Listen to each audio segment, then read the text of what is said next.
میں اتنا عقیدہ اہل سنت والجماعت ہے کہ آپ صلی اللہ علیہ وسلم دنیا سے پردہ فرما چکے ہیں, آپ پر موت واقع ہوئی ہے. قرآن میں صاف ہے انک میت و انہم میتون, اے نبی آپ نے بھی مرنا ہے اور انہوں نے بھی مرنا ہے. لوگ آ کے مجھ سے پوچھے تھے آپ حیاتی ہیں مماتی, مجھے پتہ ہی نہیں تھا یہ ہوتا کیا ہے. کراچی میں یہ وبا نہیں تھی. یہ بھی وہی ہے رفع الدین کی طرح, جیسے ہمارے اہل حدیث اور ان کا رفع الدین میں چلتا ہے نا, پنجاب میں حیاتی مماتی چلتا ہے. وہ اتنا زیادہ بڑھا لیا ہے, اتنا زیادہ بڑھا لیا ہے. میں جب نیا پہلی دفعہ یعنی سمجھدار ہونے کے بعد جب پنجاب گیا, ویسے تو بچپن میں بہت گئے ہیں, تو وہاں جب میں نے بیانات شروع کیے تو بیانات کے بعد لوگ آ کے مجھ سے پوچھے تھے آپ حیاتی ہیں مماتی, مجھے پتہ ہی نہیں تھا یہ ہوتا کیا ہے. کراچی میں یہ وبا نہیں تھی. ہم نے سیدھا سیدھا درس نظامی پڑھا مفتی رشید احمد صاحب کے پاس, وہ عقیدہ طحاویہ پڑھی سیدھا سیدھا. میں نے کہا کیا مطلب؟ کہنے بھائی وہ آپ حیاتی. میں نے کہا یہ کیا ہوتا کیا ہے یہ؟ انہوں نے کہا اصل میں مماتی ہے, چھپا رہا ہے. یہ پروپیگنڈا شروع ہو گیا. اصل میں ہے یہ مماتی, کیا کر رہا ہے؟ چھپا رہا ہے اپنے آپ. میں نے کہا اللہ کی قسم مجھے نہیں پتا. انہوں نے کہا یار پھر تو آپ کا ایمان ہی نہیں ہے. اب ہمارا کھوپڑی چلتی ہے آپ کو پتہ ہے. تو ایک دن مجھ سے کسی نے ایسا ہی کہا کہ یہ تو اہم مسئلہ. میں نے کہا تمہاری بیوی کیا ہے, حیاتی مماتی؟ اس نے کہا اس بیچاری کو کیا پتا ہے حیاتی مماتی کیا ہوتا ہے. میں نے کہا جیسے تمہاری بیوی کو جب نہیں پتا پھر بھی جنت میں چلی جائے گی, تو ہمیں بھی اگر نہیں پتا ہو تو ہم بھی شاید اللہ ہمیں جنت میں بھیج دے. تو یہ کچھ چیزیں ہوتی ہیں جو بنا دی جاتی ہیں. البتہ اب آپ اس کو حیاتی کہو یا مماتی کہو, اس میں اتنا عقیدہ اہل سنت والجماعت کا ہے کہ آپ صلی اللہ علیہ وسلم دنیا سے پردہ فرما چکے ہیں, آپ پر موت واقع ہوئی ہے. قرآن میں صاف ہے انک میت و انہم میتون, اے نبی آپ نے بھی مرنا ہے اور انہوں نے بھی مرنا ہے. آپ صلی اللہ علیہ وسلم پر موت واقع ہوئی ہے, روح جسم سے الگ ہوئی ہے, اور پھر آپ صلی اللہ علیہ وسلم کو وہی احکام ہوئے جو میت کے ہوتے ہیں. آپ کو غسل دیا گیا, جنازہ نہیں پڑھا گیا آپ کا, اس لیے کہ اس کی علماء نے مختلف لاجک بیان کی ہے جنازہ کیوں نہیں ہوا. میرا ایک ذوق ہے, میرا خیال ہے کہ شاید اس لیے نہیں ہوا کہ جنازہ کیا ہوتا ہے دعائے مغفرت کے لیے, اور پیغمبر کے لیے مغفرت کی دعا نہیں ہوتی. کبھی آپ نے دیکھا ہے اللہ نبی کی مغفرت فرمانا؟ اس میں ایک توہین کا عنصر ہے کہ گویا نبی سے معاذ اللہ گناہ ہوئے ہیں جو ہم مغفرت. نبی پر درود ہوتا ہے, درود صلات کہتے ہیں رحمت کا بھی اوپر. دیکھو نبی کے لیے رحمت کی دعا بھی نہیں ہوتی اے اللہ نبی پر رحم فرما, نہ ایسے نہیں کہا جاتا. رحم میں یہ ہوتا ہے جیسے قابل رحم ہو بیچارہ ہے نا, جیسے ترس آ رہا ہو نا, اس کی حالت خستہ. نبی پر صلات ہوتا ہے, صلات رحمت سے اوپر کی چیز ہے. تو اللہ کے نبی تو بہت اچھی حالت میں ہیں, اس لیے ہم کہتے ہیں اللہ نبی پر صلات بھیج, یعنی اور اچھی حالت میں کر دے آپ کو. تو یہ نبی کے تعظیم میں ہے.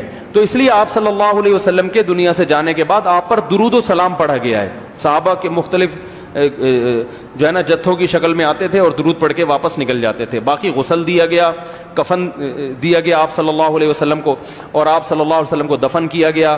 آپ کی ازواج نے باقاعدہ عدت گزاری ہے.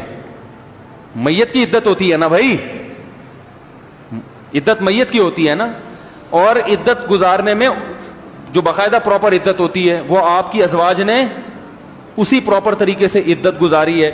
تو پھر آپ صلی اللہ علیہ وسلم کی وراثت کا مسئلہ کھڑا ہوا. اگر آپ پر موت واقعی نہ ہوئی ہوتی تو وراثت کے مسائل کھڑے ہوتے. جب وراثت کے مسئلہ کھڑا ہوا, اہل بیت نے وراثت مانگی, تو حضرت ابوبکر نے حدیث سنائی کہ نبی صلی اللہ علیہ وسلم سے ہم نے سنا ہے نحن معاشر الانبیاء لا نورث درہما ولا دینارا, ہم پیغمبر درہم اور دینار کا وارث نہیں بناتے, جو نبی چھوڑ کر جائے سب بیت المال کا ہے. انبیاء کی وراثت تقسیم نہیں ہوتی.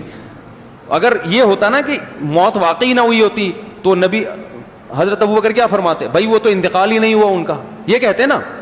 تو بتایا کہ بھئی انبیاء کی وراثت تقسیم نہیں ہوتی. پھر جب صحابہ کرام بہت زیادہ پریشان ہوئے اور کہ بھئی حضرت عمر نے کہا من یقول, جو یہ کہے گا کہ نبی صلی اللہ علیہ وسلم کا انتقال ہو گیا, آپ پر موت واقع ہوگی, میں اس کی گردن اڑا دوں گا. کیونکہ محبت تھی نا بہت زیادہ. انسان کو جس سے شدید محبت ہوتی ہے اس کی موت سننے کے لیے تیار نہیں ہوتا. بھئی یہ کیسے ہو سکتا ہے؟ تو صحابہ کے حواس ایک دم حواس باختہ ہو گئے, بہت سارے صحابہ, یہاں تک کہ نبی صلی اللہ علیہ وسلم کا جو اونٹنی تھی نا, وہ اتنی ٹینشن میں تھی کہ کھانا پینا چھوڑ دیا, بھوکی رہتی تھی اور نابینا اور اندھی ہو کے اس کا انتقال ہو گیا. اس اونٹنی پہ یہ اثر پڑا ہے. کہ وہ کسی سے نہ کچھ کھاتی تھی, لوگوں نے اس کے سامنے چارہ لا کے ڈالا, نہ اس کو اتنا عشق ہو گیا. تو جو شعور والے لوگ تھے ان کی حالت کیا ہوگی. ہمارے حضرت فرمایا کرتے تھے, یہ ابو بکر رضی اللہ تعالیٰ عنہ کو جو اللہ نے سب سے بڑا مقام دیا ہے نا صحابہ میں, اس کی بڑی وجہ ہے کہ یہ واقعہ بھی ہے. ایسے موقع پہ سب سے زیادہ عشق حضرت ابو بکر کو, مگر حوصلہ کس کے پاس سب سے زیادہ؟ حضرت ابو بکر کے پاس. انہوں نے کہا کیا ہو گیا بھائی؟ صحابہ کو جمع کیا, خطبہ دیا, یا ایھا الناس, اے لوگو, من کان منکم یعبد محمدا فإن محمدا قد مات, سن لو جو تم میں محمد صلی اللہ علیہ وسلم کی عبادت کرتا تھا, سن لے محمد صلی اللہ علیہ وسلم پر موت واقع ہو چکی ہے. قرآن کی آیت پڑھی, وما محمد الا رسول, محمد تو ایک رسول ہیں صلی اللہ علیہ وسلم. افإن مات او قتل, قرآن میں ہے نا, اگر ان پر موت واقع ہو جائے یا قتل ہو جائیں, انقلبتم علی اعقابکم, تو دین چھوڑ دو گے کیا تم؟ یہ آیت نازل ہوئی تھی غزوہ احد میں. غزوہ احد میں یہ افواہ پھیل گئی تھی کہ نبی صلی اللہ علیہ وسلم کو شہید کر دیا گیا. بہت سے صحابہ کے حوصلے پست ہو گئے. بعض نے کہا اب زندہ رہنے کا کیا فائدہ, وہ بھی لڑے اور شہید ہو گئے.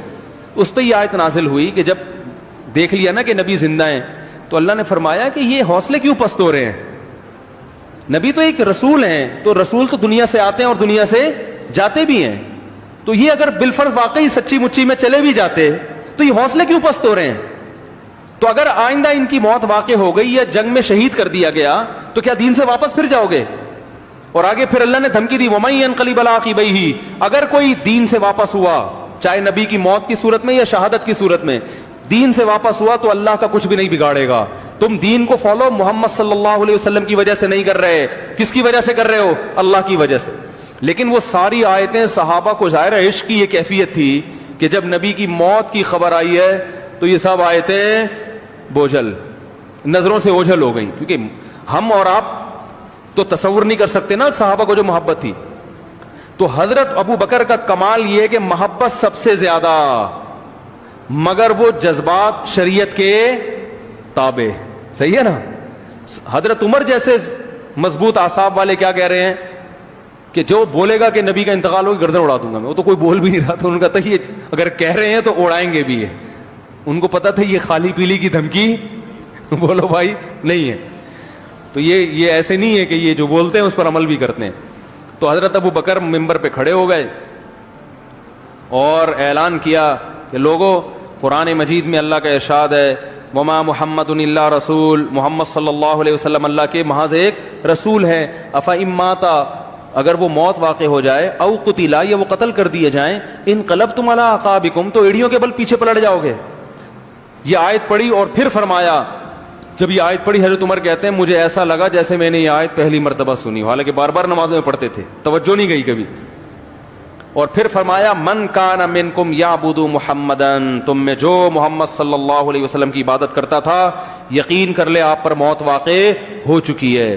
یعنی اور من کان منکم یعبد اللہ, جو اللہ کی عبادت کرتا تھا, فإنہ حی لا یموت, وہ آج بھی زندہ ہے, اس پر کبھی موت واقع نہیں ہوگی. کیسی مضبوط اعصاب چاہیے.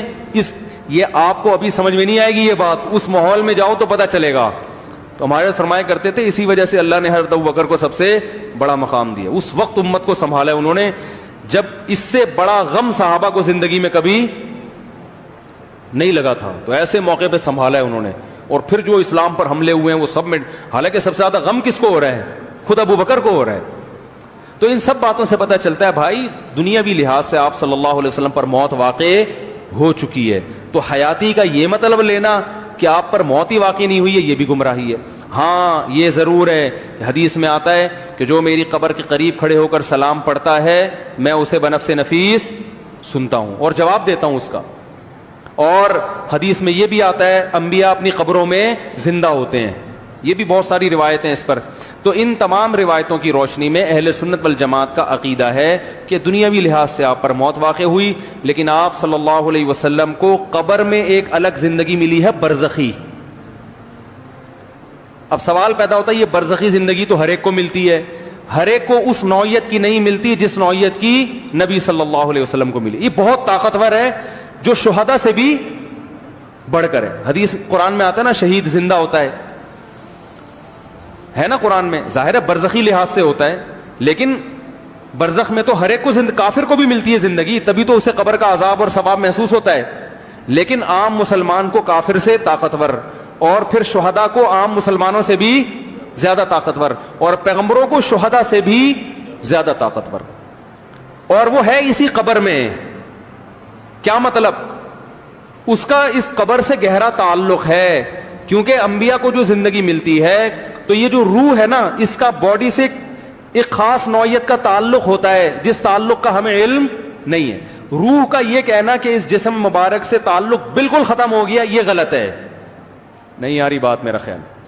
روح مبارک کا اس جسم سے خاص نوعیت کا تعلق ہے جس کی حقیقت ہمیں معلوم نہیں ہے. تو یہ بڑی پاورفل حیات ہے جو برزخی ہے, لیکن عام لوگوں سے زیادہ طاقتور ہے. اور اسی کی بیس پہ آپ صلی اللہ علیہ وسلم سلام سنتے بھی ہیں اور اس کا جواب دیتے بھی ہیں. اب آگے چلو, اب مسئلہ کہاں گڑبڑ شروع ہوتا ہے. یہاں تک تو سبھی مانتے ہیں, جو مماتی ہے نا, میں ان علماء کے پاس بھی گیا ہوں, وہ بھی مانتے ہیں کہ نبی صلی اللہ علیہ وسلم کو برزخی حیات ملی ہے اور وہ شہداء کی حیات سے بڑھ کر ہے. یہاں تک وہ بھی مانتے ہیں. جو اس کو بھی نہ مانے وہ یقیناً گمراہ ہے, سمجھ رہے ہو, وہ یقیناً بدعتی ہے, لیکن مانتے ہیں. آگے پھر جو مسئلہ کھڑا ہوتا ہے وہ یہ ہوتا ہے کہ نبی صلی اللہ علیہ وسلم کی جو ازواج ہیں ان سے نکاح کیوں حرام ہے؟ حرام تھا نا نکاح صحابہ کے لیے. تو بعض حضرات یہ کہتے ہیں کہ نبی صلی اللہ علیہ وسلم کو چونکہ برزخ میں اتنی طاقتور حیات ملی ہے کہ اس حیات کے اثرات اس زندگی پر بھی پڑے ہیں, یہی وجہ ہے کہ آپ کا جسم مبارک خراب نہیں ہوتا. صحیح ہے نا؟ اور اسی حیات کی وجہ سے جنازہ نہیں پڑھا گیا, بعض علماء کی یہ رائے ہے. اور اسی حیات کا اثر ہے کہ وراثت تقسیم نہیں, بعض علماء کی یہ رائے ہے. اور اسی حیات کا اثر ہے کہ آپ کی بیویوں سے نکاح حرام ہے. اس میں دونوں رائے ہیں. بعض علماء اس کے قائل ہیں, لیکن بعض علماء اس کے قائل ہیں کہ اس پر کوئی واضح دلیل ہمارے پاس موجود نہیں ہے. نبی کی جو ازواج سے نکاح حرام ہے وہ اس لیے کہ اللہ نے آپ کو امہات المومنین, ہماری مائیں بنا دیا. تو ماں سے نکاح تو نہیں ہوتا نا, تو احترام دے دیا, تو اب نکاح کو اس بیس پہ حرام کر دیا. تو اس میں علماء کی دونوں رائے ہیں اور دونوں ٹھیک ہیں. کسی ایک رائے کو بھی آپ فالو کر سکتے. میری اپنا رجحان اس طرف ہے کہ بھائی جو وراثت تقسیم نہیں ہوئی اس کا اس حیات سے تعلق نہیں ہے, کیونکہ پھر غسل بھی نہ ہوتا, ٹھیک ہے نا. اور پھر عدت کیوں گزاری امہات المومنین نے؟ جو وراثت تقسیم نہیں وہ اس لیے کہ پیغمبروں کی وراثتیں تقسیم نہیں ہوتی.